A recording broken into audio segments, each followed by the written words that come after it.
Thank you. Well, it's really a pleasure to be able to give you an update on what we feel is an important development in the space community. We've had 3 roundtables, business-oriented roundtables, which have been designed to look at economic applications of presence on the moon or near the moon. The first roundtable took place in June of 2005, and that was in Dallas, Texas. And that was designed to do an overview of economic applications of involvement on or near the moon. And then we had a second roundtable in October of 2005 in Houston, and that was designed to focus in on 4 particular aspects of lunar-enabled commerce, and that involved solar power, as well as propellant, LOX hydrogen propellant, media, and robotics. But between that point and the roundtable which we just had the last 3 days in Las Vegas preceding this event, we came to the conclusion that we needed to take a somewhat broader view of commerce in space, and we needed to see an entire Earth-Moon economic system, which would include activities in Earth orbit as well as on the moon or near the moon, so that we'd be looking at interconnections, which is really, in our view, the key to economic development in space. The sponsors of our event were a multinational group and also a group that mixed entrepreneurial and established companies. So I just want to review that. We had Alcatel-Alenia from Italy, Boeing Company, Honeywell, Lockheed Martin, Northrop Grumman, and then Lunar Transportation Systems, which is well known to many of you through Tom Taylor, who's on our panel. And then the Mitsubishi Corporation, a major company in Japan, and company. Our purpose was threefold. The first was to be inclusive and to look at value wherever we felt we could find it. That doesn't mean exhaustive in the sense that we looked at every last economic activity that might be possible, but we wanted to look at those that appeared to us to be primary. We also wanted to integrate across different opportunities and not see particular economic applications in isolation. And finally, we wanted to focus on investment, because it's really access not just to public funds in some cases, but primarily to private capital that'll make the difference in developing space commerce. We addressed 5 particular areas in our roundtable, and those are solar power with John Mankins, space platforms with Harvey Willenberg, that's a name that some of you will recognize from years past, lunar facilities, which included Klaus as well as Roger Leonard, who many of you know. Services, Dallas Bienhoff, my colleague from Boeing, who's also on our panel. And finally, information, which is advertising, branding, sponsorship, and other information-related economic applications. Barriers and enablers, barriers if they're not dealt with well, and enablers if they are, include funding. First and foremost, where does the money come from? Access to space, meaning transportation to LEO and then beyond, use of space resources so that we don't depend entirely on bringing things up from the Earth's surface. That's been a major theme in this conference, even today. Legal regulatory framework dealing with issues like property rights. And finally, public-private sector relationship, dealing with public-private partnerships and how do the 2 sectors relate. So government doesn't compete with the private sector, government facilitates or gets out of the way, whichever is most appropriate. Legal issues in addition to property rights include liability, salvage if there's equipment that could be recouped later, arbitration of disputes which will occur in any economic setting, and a host of other issues. Our results, which we were seeking, was a continuation of dialogue, an addressing of investment possibilities. We had a number of members of the financial community there at our event. And finally, teaming prospects, organizations working together who might have come across each other in the roundtable process. Finally, to sum up, bridging the gap is what we're really all about. There are successful, large, established, space-oriented businesses in communications, navigation, observation, as well as a host of Earth-based businesses in our world economy. We want to bridge the gap between those successful economic ventures and all of these new space markets that involve Earth orbit, cislunar space, the moon, and even beyond. Our purpose was to be inclusive, to be integrative, to focus on investment. We dealt with the major issues as I've outlined them, and beyond this, we wanted to keep a dialogue going, and the dialogue includes three different groups: startup as well as established firms, and the presence of LTS as one of our sponsors among the prime contractors is an indication of that. Second, non-space as well as space companies. We want GE as well as Boeing and Lockheed.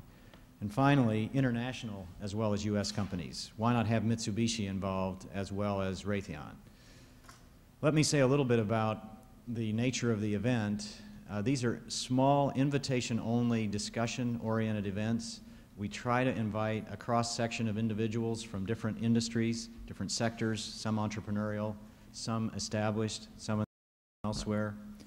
And we have kept the size between 50 and 100 people, and we tried to focus almost entirely on commercial people, not on people from academia, not on people from the advocacy community, but primarily people from industry in all the different facets of that, and we did succeed. So we will continue this effort, and we will keep you posted. Some of you will be invited to be involved, but we are doing this as a service to the community here as well as around the world. If we can be a catalyst to bring investment money in, to bring prime contractors together with entrepreneurs, that will help everyone. And what we have today is a panel that all of these individuals were involved in either preparing or presenting at our event. And first I would like to have John Mankins come up. He's already been introduced, so I won't repeat his credentials. Certainly one of the most distinguished people in the space community. John?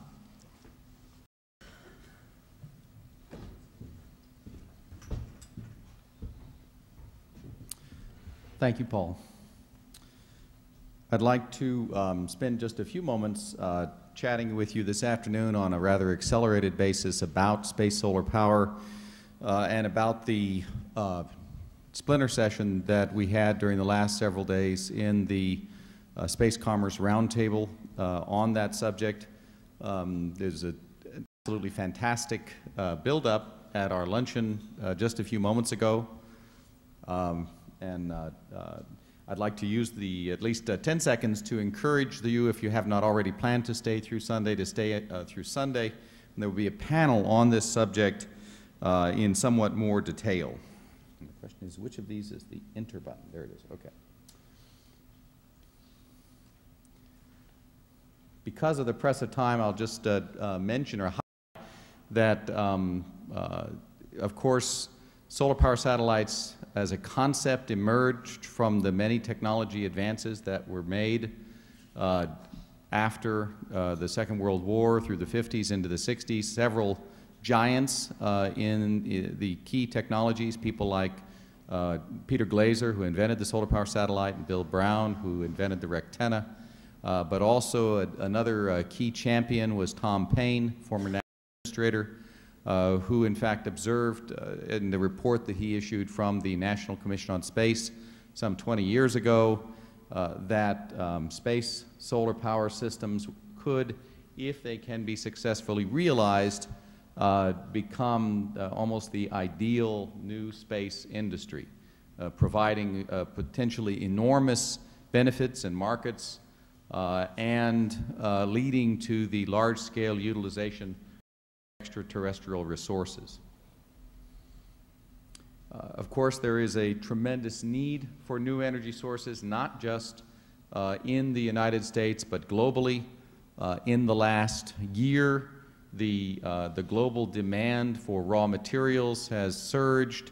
I was at a review of the wind power program just recently, and it was noted that the cost of wind power has gone up 20% in the last year because of international demand for materials out of which you make wind machines. This has a direct effect on the bottom line for new renewable energy resources. And so there is just a compelling need. Going back over this chart, which you cannot read, of course, goes back over the last 200 years and shows the surge in need, and this surge is continuing as the global economy continues to expand.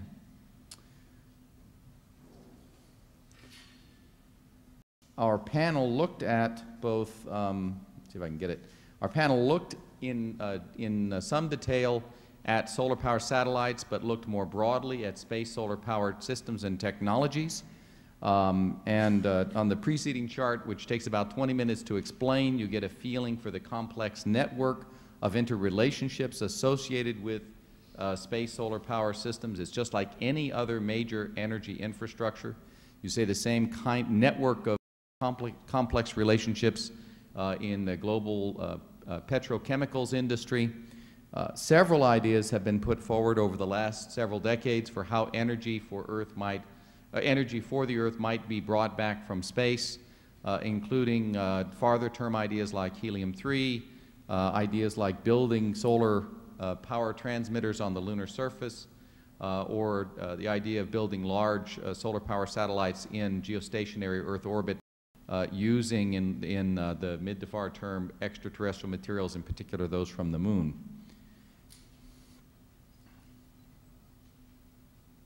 Good. Several different approaches. The fundamental challenge for those who are advocates of solar power satellites is also the fundamental triumph of the first 20 years of solar power satellites, and that is the results of the in-depth studies that were done during the 1970s, in which a range of systems concepts based on the technologies of the time were formulated, captured here in paintings from the era in terms of exceptionally large conventional satellites and stupendously large in-space infrastructures. More recently, in the 1990s and since the turn of the decade, a new class of space solar power systems concepts have emerged, which depend upon the drastic advances in Moore's law and electronic devices, which make possible completely new approaches to very, very large space systems based on modular concepts, which do not require the same kinds of stupendous upfront investments in space infrastructure in order to get the industry off the ground. We discussed briefly the results of a review by the National Academy of Sciences in 1980, which went very badly, and a more recent one 20 years later in the year 2000, which went quite well, in which the National Research Council basically endorsed the staged development of these technologies and embraced the great importance of affordable and abundant energy for use in space on the path to the development of those technologies for providing energy to the Earth. This chart doesn't come across very well in a room this large, but just to highlight it for a moment, we identified a range of potential business opportunities in space solar power systems and technologies spanning from the near-term, relatively low yield in the lower left to exceptionally large markets and in the farther term in the upper right. And we identified just a case in which affordable and abundant energy was critical to a wide range of ambitious things that we'd like to be able to do in space in the coming years. And so we viewed it as really a tremendous opportunity as a business sector. So in summary, we think that space solar power systems leading to solar power satellites are far more feasible, both technically and economically feasible than they ever have been before.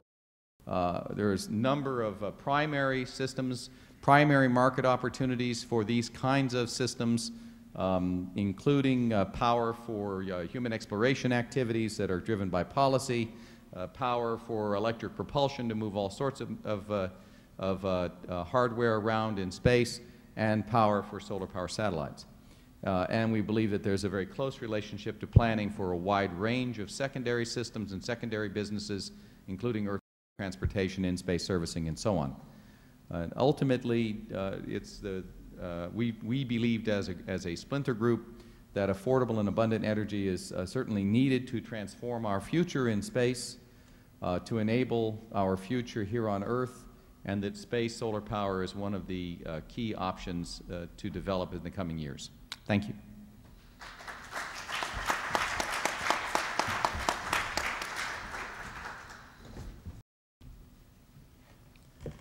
Next, we're going to hear from Dallas Bienhoff. Dallas is a colleague of mine in space exploration at the Boeing Company, as I mentioned. Dallas has a very distinguished career in the aerospace field.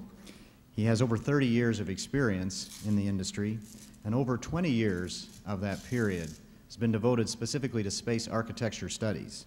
So he truly is an expert, and based on that experience, he was for quite some time Boeing Concept Exploration and Refinement Study lead for the NASA study in 2004 and 2005. Dallas?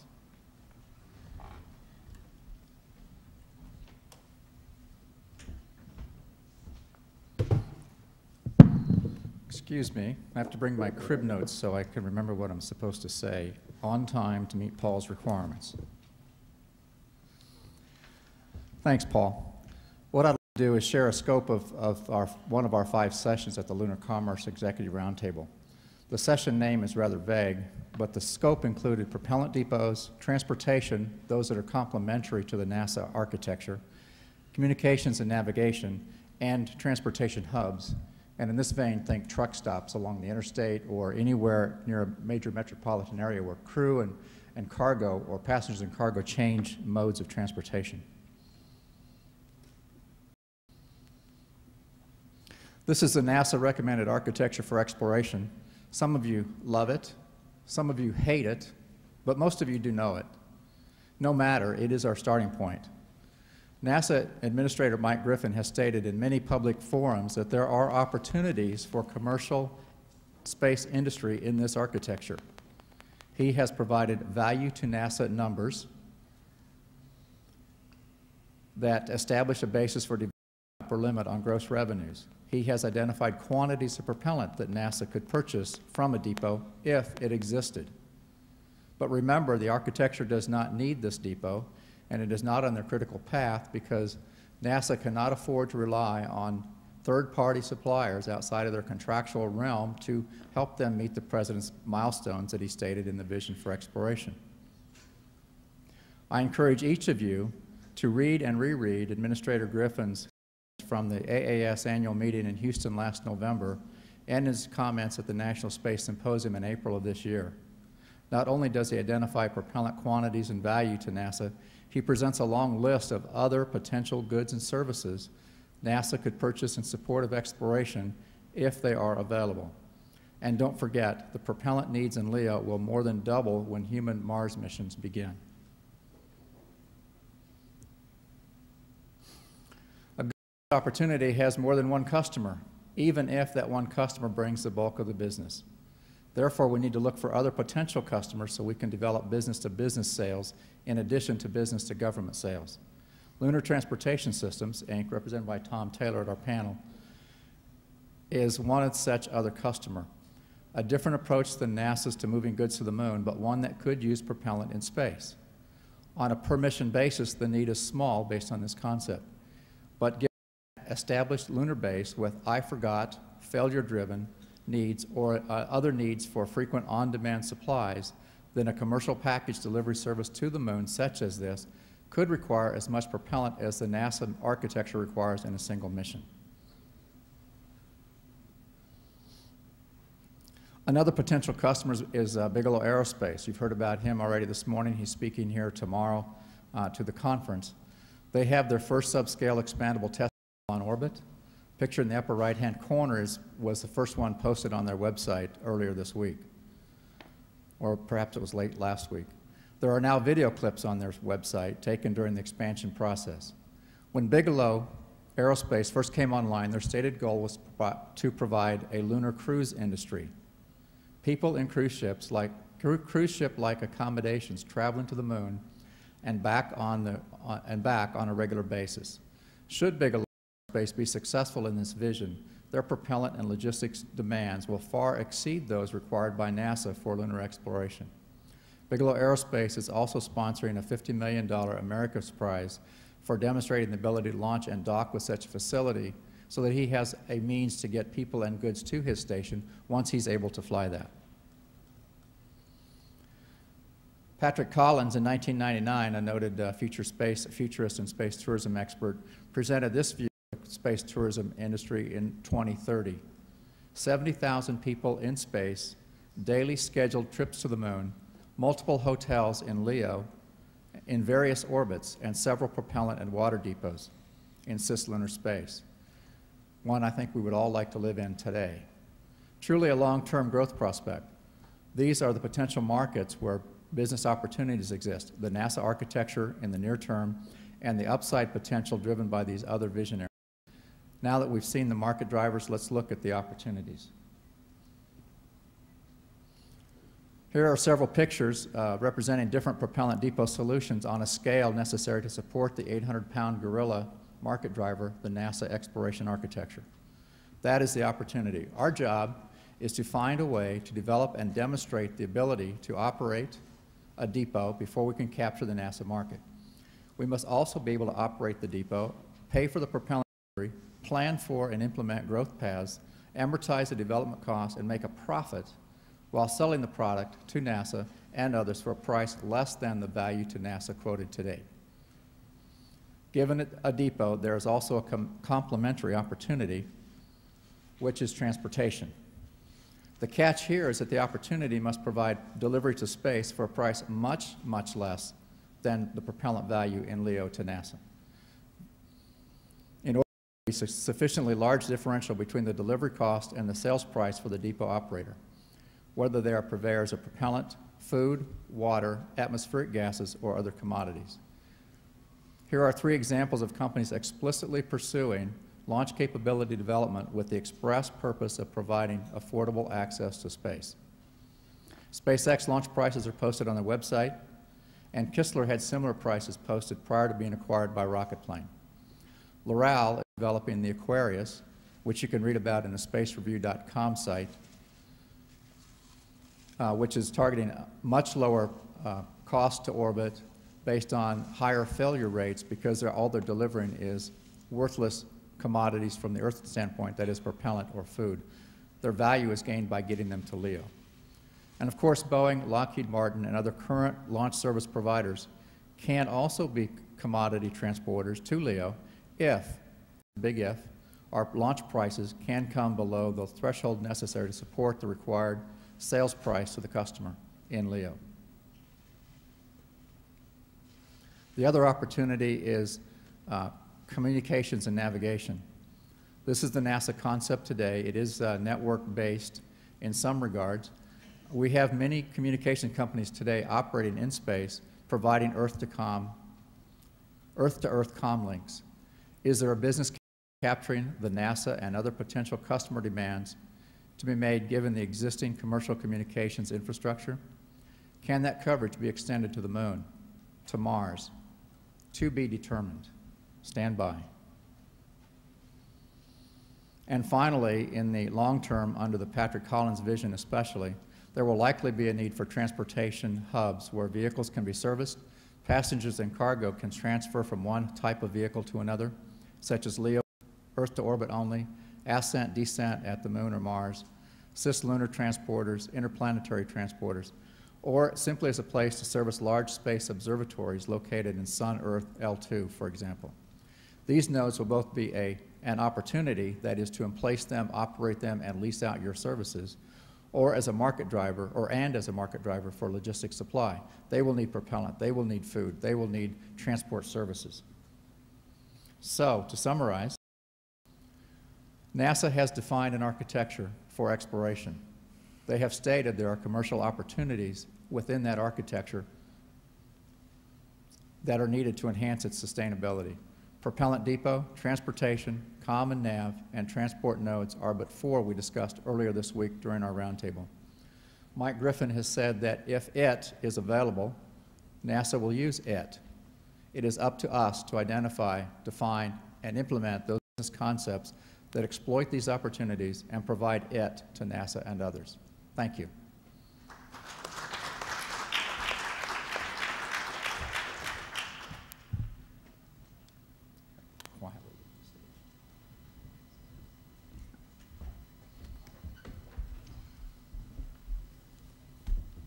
Lastly, we'll have Tom Taylor.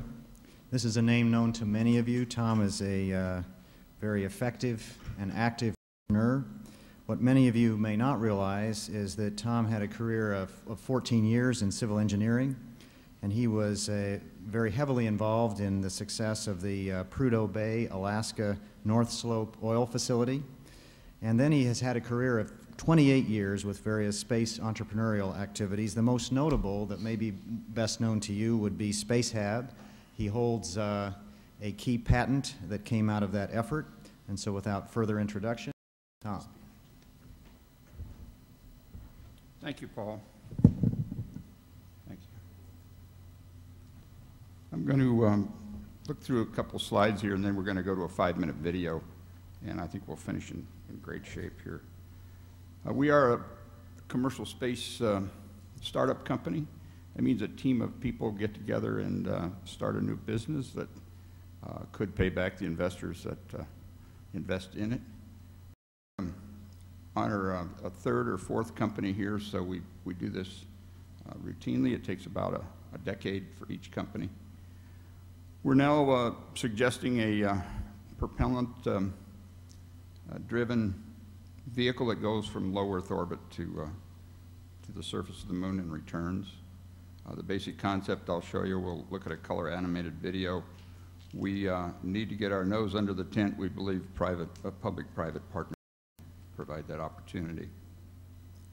SPACEHAB has been discussed before, but the important thing to remember is that it reduced the cost of man-tended research in the space shuttle, and it's flown on 19 different missions. The company leases those modules to NASA at a rate that is attractive, of course, to them, and it was a very early successful space commerce company. Our first leg going to the moon is, of course, getting off the Earth with either EELVs or the Kistler vehicle or SpaceX or a number of other vehicles that are available. But 75% of our total cost of going to and from the moon is actually the first leg, getting off the surface and up through the gravity well. So you've seen this view graph, but we're able to start small, land 800 on the surface, abandon our original vehicle on the surface, and provide that early service. But it grows to about 10,000, well, a number of different sizes. It depends truly on the size of the original vehicle, but we can land over 10,000 pounds on the surface with a fair-sized vehicle. We do that because we have a very basic frame on which we modify to provide 4 different ways or different types of vehicles. The lunar lander, of course, has got legs. The propellant transporter just is like the highway gasoline truck that fills up the gas station that fills our automobiles. It goes to where we need propellant and provides that service. The payload dispenser is just a way of getting a heavy cargo up to low Earth orbit and that into our system. And the propellant dispenser goes to low Earth orbit and acts as a gas station or the beginnings of a propellant depot in low Earth orbit. So basic public-private partnerships, unfortunately not much of that view graph got through the system, but people are starting to look at that. It's an old system that's been used in the municipal governments and different countries around the world. It does combine both public and private organizations into something that provides benefit for both, and so each side has got some skin in the game. It's a new type of cooperation in the space business, and it has some very strong points that could permit commercial companies to bring investment dollars to the industry. So in conclusion, entrepreneurs bring innovation. You can have entrepreneurs bringing a dozen different kinds of innovation and just pay the one that's the most successful. Governments have the early markets that these people desperately need. So both government and entrepreneurs need money, and the cooperation could provide more money than currently exists. So my experience on the North Slope pointed out many things. First, I never want to go back But secondly, we needed more than one type of transportation to go to the North Slope. We had large barges, of course, that were very inexpensive as far as transportation. They were very slow. But we also needed the 737 cargo aircraft because we had about 200 pounds of cargo that we had either worn out our tools or forgotten to bring for the jobs we had at hand. And we find in remote, difficult environments that having more than one transportation is almost a must. So let's look at the video. But what we really want to be is the truck driver that hauls the non-critical cargo to and from the surface of the moon. If we could, there we go.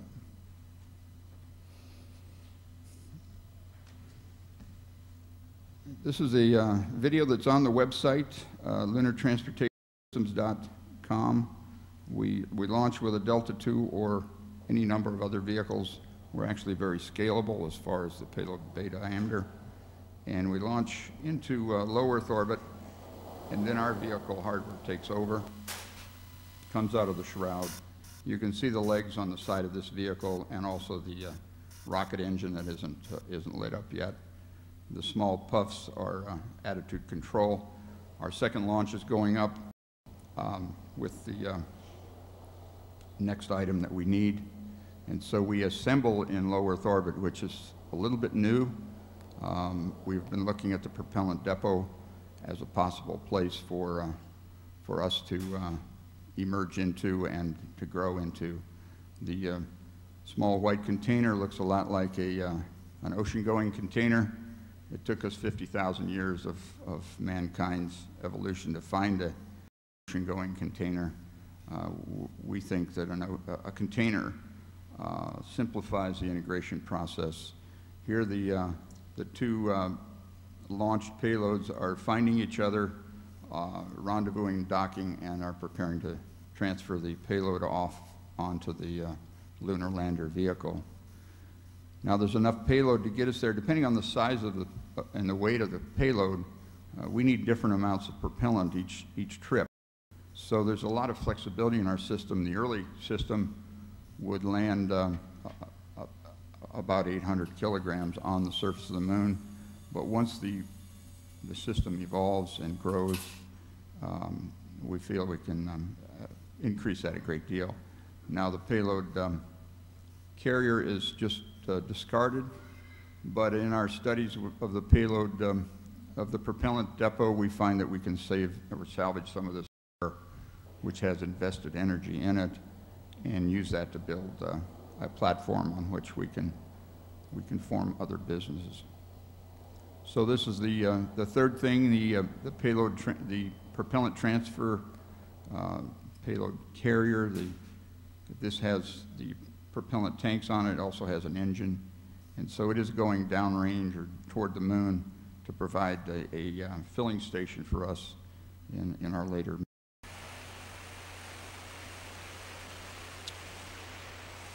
Now the smaller vehicles will be based on an RL-10, but actually the concept is very scalable, so that just about any size diameter payload can be accommodated. It's the vehicle going toward the moon. It'll flip around and then deaccelerate for entering into the lunar orbit.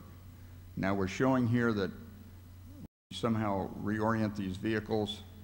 We believe that the rendezvous and docking is sophisticated technology enough that we can not reorient the vehicles in order to trade tanks, but can trade them en route. The two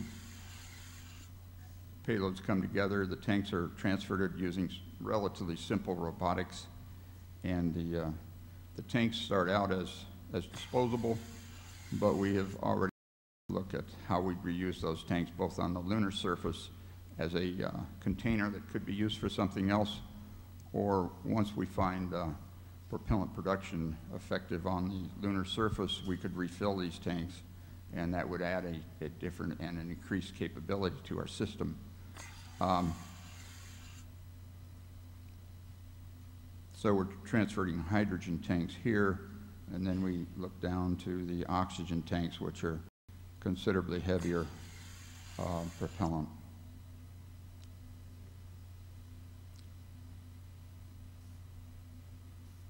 So again, we've got a discarded basic frame that didn't cost us very much because it doesn't have a lot of subsystems in it, and that could also be used in the creation of a platform or facility around the lunar orbit.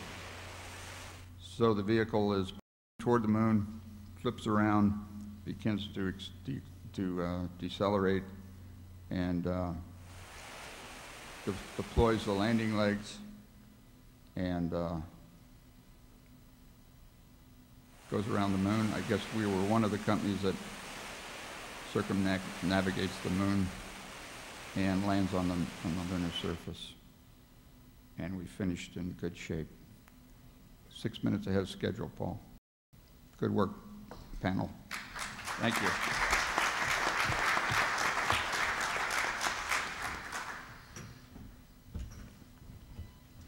Well, our panel has worked hard to allow some time for questions, and so we have about 10 minutes. The floor is open. Please, if you would like to direct your question to a particular person, then mention that individual's name. If it's a general question, then they'll decide who's going to answer it. Okay, there, Feng. A question for Dallas. You mentioned that Mike Griffin said that if there's a fuel depot there in orbit and NASA can use it, do you think NASA should be in a position to help build the infrastructure like the fuel depot, or NASA should keep the mentality and let the private industry develop the infrastructure like the fuel depot, and just hopefully somebody go there, invest a lot of money, build it, and NASA use it. I think probably the wrong way to. Well, I'll take what Mike has said as best I remember it. First of all, recognize the architecture was defined not to need a depot for the very reason that he doesn't want to rely on outsiders to meet the mind. At the 45th AAS meeting in Houston, he said, if a company put one in place, we would use it and we would modify our architecture accordingly, perhaps go as far as moving the crew exploration vehicle off the crew launch vehicle and put it on top of the lander with the heavy cargo lift. Those words have yet to be tested. That is, would they really do this? We're still 10 years or so away from the system requirements review or key decisions for those architectures. We have about that long to test those words if a company were going to commercially go out and put a depot there on speculation. In conversations with Mike by our company, Mike has asked, well, what would it take for NASA to do to help implement that commercial depot? So they don't need it. They would use it if somebody put it there. They've also asked, what would it take for us to help make it happen? We have a few years, but not too many to answer that question. Other questions? Please. What costs to low Earth orbit do you think is needed to make SSPS economically viable? In the 1995 to 1997 timeframe, the kinds of parametric costs that we looked at were in the $200 to $400 a kilogram range. We did a series of sensitivity studies to look at the effect of access to space. In that network of interrelationships that I didn't talk through, it emerges, of course, that there's a whole family of interrelated factors that lead you to a figure of merit, which is the cost per installed watt. And that's what you're really after. And that's affected not only by the launch cost, but also the Earth to orbit transportation cost and the cost of the in-space assembly. And of course, those are interrelated with the complexity of the system and with its mass. Ultimately, you need to be somewhere in the vicinity of $5 to $10 an installed watt, which is no more than about 10 times the cost of an installed watt for a coal-powered plant, or a natural gas plant is less than $1. And that's the range that you have to reach. The objective of for the long term has to be that the transportation costs are no more than $1,000 or $2,000 per kilogram, including all transportation costs, all installation costs. Lots of studies have suggested that those kinds of numbers, considerably below $1,000 a kilogram, are achievable with adequate traffic models. And certainly, if you could bootstrap and get something started at those kinds of launch prices, then you would have an industry into which you could then introduce substantially lower transportation costs using systems elements that had been fabricated elsewhere, such as on the moon. Other questions? Please, right back here.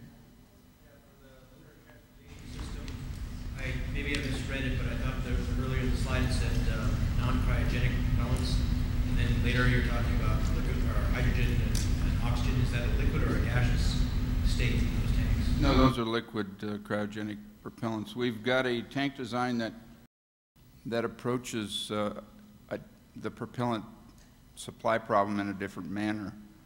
We've got a thin-walled tank that we think we can throw away with minimum insulation and a way to preserve that propellant from the boil-off problem for about 30 days. And we think we can use it within 30 days with the proper scheduling. And after that, then it becomes a boil-off problem. And so it is definitely cryogenics. Questions? In the back there, please.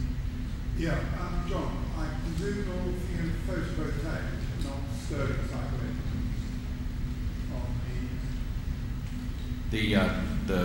The concepts, I understand this. The question is it Stirling or photovoltaic? Clearly, the key issues relate to the overall figure of merit.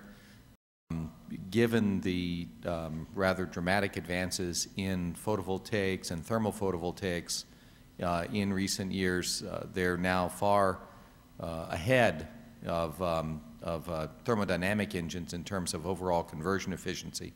But the real questions, again, they come down to the cost per watt. There do seem to be good advantages on the PV side if you can overcome the issues of radiation degradation and so on.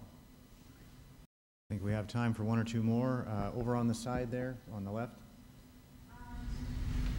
Addressed all three. Are there any issues of increased orbital debris as a result of what's going to be happening over the next 10 years?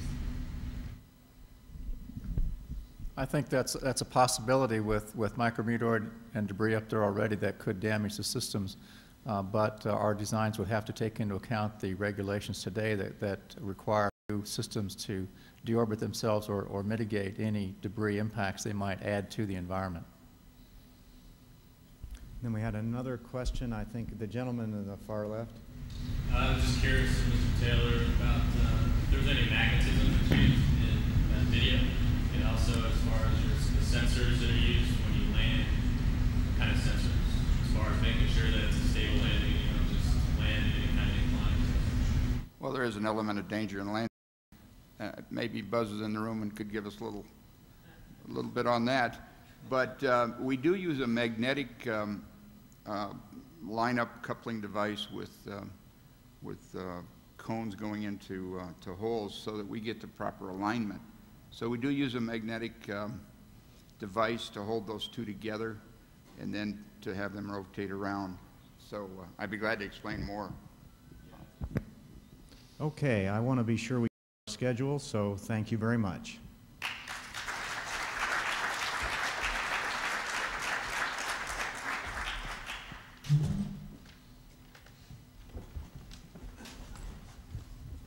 Paul, thank you for helping us stick to the schedule. I know we're all running really tight here. You guys are dismissed. Society. And about the same time, Peter Diamandis really launched the X Prize Foundation.